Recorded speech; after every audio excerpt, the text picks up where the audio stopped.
বিসমিল্লাহির রহমানির রহিম। আশা করি সবাই ভালো আছেন। এই দেখুন, বৃষ্টিতে আমাদের কত বড় ক্ষতি হয়ে গেছে।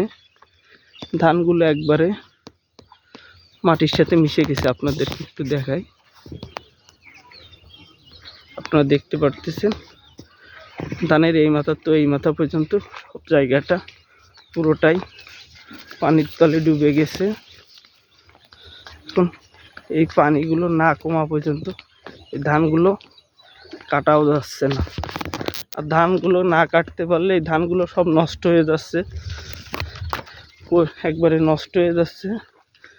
দেখেন পানির ভিতরে ধানগুলো একবারে পচে যাচ্ছে এগুলো।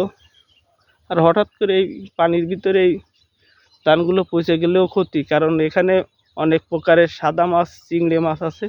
চিংড়ি মাছগুলো জন্যই হচ্ছে এই ধানের নাড়া থেকে এই খাবার তৈরি হয়। কিন্তু হঠাৎ করে যদি এই পানিটা পচে যায়, মানে এই ধানটা ওই পানিতে পচে যায়, তাহলে হচ্ছে প্রচুর পরিমাণে গ্যাস হবে। আর গ্যাসের কারণে চিংড়ি মাছগুলো বেশি মারা যায়। এই জন্য হঠাৎ করে একবারে মারা গেলেও অনেক ক্ষতি। দেখেন, আপনারা দেখতে পাচ্ছেন বিশাল একটা ক্ষতি হয়ে গেছে।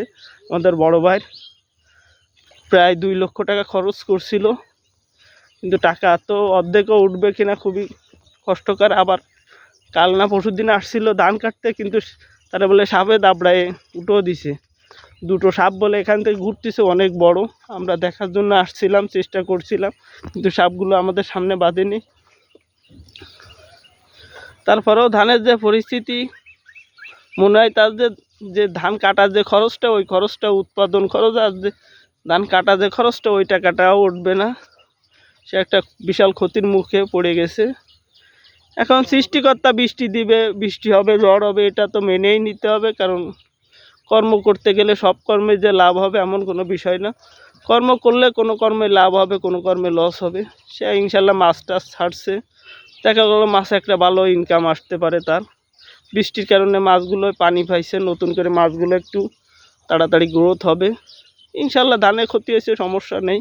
তার মাছটা যদি আল্লাহ পাক তাকে অনেক সুন্দরভাবে মাছটা দেয়, তাহলে তার মাছের দেখা গেলো ধানের খরচের টাকাটা উঠে যাবে। আর আমরাও একটু অপেক্ষা করব, দেখি যে সেই জোড়া সাপটা দেখা যায় না, অনেকের সামনে পড়ছে। এই বিষয় নিয়ে আমরা একটা প্রতিবেদন করব আগামী শুক্রবারে। এখানে যারা সবসময় এই জায়গা ঘেরে আসে, তাদের মুখ থেকেই জানবো যে সাপগুলোর সাইজটা কেমন ছিল। এবং কিন্তু ভয়ানক বলে এরকমের সাপ বলে আগে পরে কখনো দেখা যায়নি। এই জন্য আমরা এই সাপের মূলত কার কার সামনে পড়েছে, কে দেখেছে, এই বিষয়ে আমরা একটা প্রতিবেদন করব। আপনারা অবশ্যই আমাদের সাথে থাকবেন। আর এই এরকম যদি সুন্দর সুন্দর ভিডিও দেখতে চান, অবশ্যই আমার পেজটা ফলো দিয়ে আমার পাশে থাকবেন। সবাই ভালো থাকেন, সুস্থ থাকেন। আজকের মতন বিদায় নিচ্ছি। আল্লাহ হাফেজ।